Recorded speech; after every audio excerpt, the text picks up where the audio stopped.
What's up guys, welcome back to my channel. Kembali lagi bersama saya Suarsana, tentunya di Gedor Channel.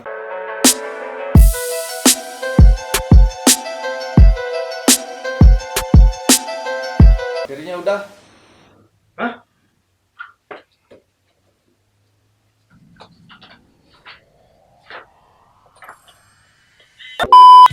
Baik, langsung saja di sini saya akan menjelaskan materi mengenai ilmu dan paradigma akuntansi. Jadi saya Suarsana dari Universitas Pendidikan Ganesha, prodi S1 Akuntansi. Di sini saya akan menjelaskan ilmu yang saya ketahui mengenai paradigma dan ilmu akuntansi. Paradigma akuntansi sering juga disebut perspektif atau pandangan dunia ataupun aliran pemikiran massal. Paradigma itu sendiri dapat didefinisikan sebagai satu set proporsi yang menjelaskan bagaimana dunia dipahami, cara menyederhanakan kompleksitas dunia nyata, memberitahu peneliti dan para ilmuwan secara umum tentang apa yang dianggap penting, sah, dan rasional. Kemudian klasifikasi paradigma tersebut sebenarnya merupakan pemikiran teori organisasi yang diurutkan berdasarkan sebagai berikut. Yang pertama, the functionalist paradigma. Yang kedua, inspirative paradigma. Yang ketiga, radical paradigma. Dan yang terakhir yaitu radical struktural paradigma. Maksud saja yang pertama yaitu paradigma fungsional. Cara pandang fungsional paradigma pada aspek ontologi banyak dipengaruhi oleh fisikal realisme yang melihat realistis sosial sebagai suatu yang objektif, berdiri secara independen di luar dari melihat realitas sosialitas sebagai suatu yang objektif, berdiri secara independen di luar dari manusia. Kemudian selanjutnya itu paradigma interaktivisme. Paradigma ini diturunkan dari generic psychological interest yang menerapkan pada penerapan bahasa, interpretasi, dan pemahaman. Paradigma ini lebih mengutamakan pada makna atau interpretasi seorang terhadap sebuah simbol. Kemudian selanjutnya yaitu paradigma kritisisme.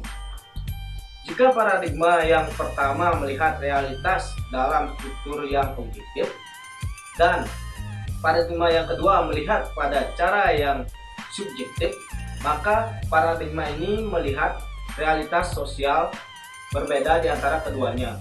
Menurut paradigma ini, makna-makna subjektif adalah relevan yang penting.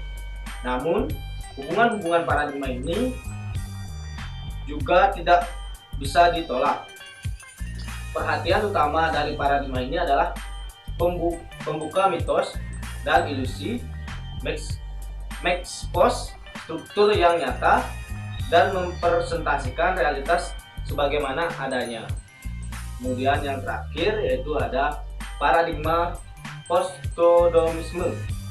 Postmodernisme adalah sebuah cara pandang yang mencoba meletakkan dirinya di luar paradigma modern, dalam arti bahwa ia menilai modernisme bukan dari kriteria modernitas tetapi melihat dari cara kontemplasi dan dekonstruksi.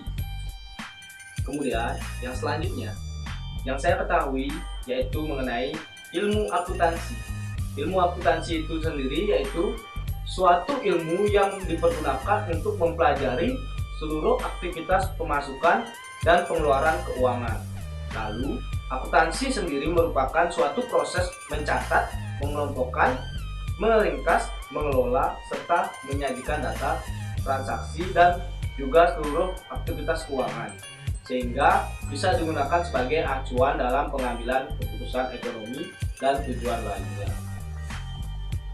Fungsi utama dari akuntansi adalah sebagai informasi keputusan sebagai informasi keuangan dari sebuah organisasi. Pentingnya ilmu akuntansi adalah untuk menunjukkan kepada pihak-pihak terkait tentang pergerakan dan perubahan keuangan dalam suatu organisasi atau perusahaan. Mungkin ada bertanya, siapa pihak-pihak yang membutuhkan informasi keuangan? Nah, berikut ini merupakan pihak yang membutuhkan dan menggunakan laporan akuntansi.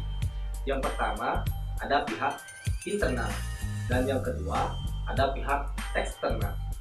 Pihak internal yang dimaksud dengan yaitu pihak merupakan pihak yang bergabung dalam struktur organisasi, terutama pihak manajemen. Laporan akuntansi yang benar dan akurat sangat dibutuhkan oleh pihak manajemen sebagai dasar pengambilan keputusan yang tepat. Kemudian ada pihak eksternal. Ada beberapa bagian dari pihak eksternal, yaitu yang pertama ada investor, yang kedua pemegang saham, yang ketiga pemerintah, yang keempat kreditur, yang kelima pihak-pihak lain yang pihak-pihak terkait lainnya.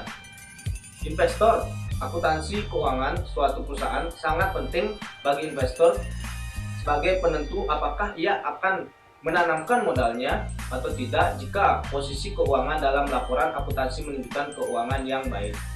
Maka investor akan menanamkan modalnya ke perusahaan, begitu pula sebaliknya. Kemudian bagi pemegang saham atau pemilik perusahaan, para pemilik perusahaan atau pemegang saham merupakan pihak yang sangat membutuhkan informasi keuangan perusahaan. Hal ini sangat penting untuk bisa mengetahui seberapa besar kemajuan atau kemunduran yang dialami oleh perusahaan itu sendiri. Kemudian dari pemerintah, laporan keuangan suatu perusahaan sangat penting untuk menentukan besarnya pajak yang harus dibayarkan kepada pemerintah, karena sangat penting bagi perusahaan atau organisasi untuk membuat laporan keuangan secara benar dan terperinci. Yang keempat, kreditur. Jika perusahaan sedang terdesak dan membutuhkan dana segar, perusahaan mungkin akan meminjam uang pada kreditor, seperti meminjam uang di bank, berhutang barang pada supplier. Kemudian kreditur akan memberikan dana jika perusahaan memiliki kondisi keuangan yang baik dan tidak akan memiliki potensi yang besar untuk merugi. Kemudian pihak-pihak terkait lainnya.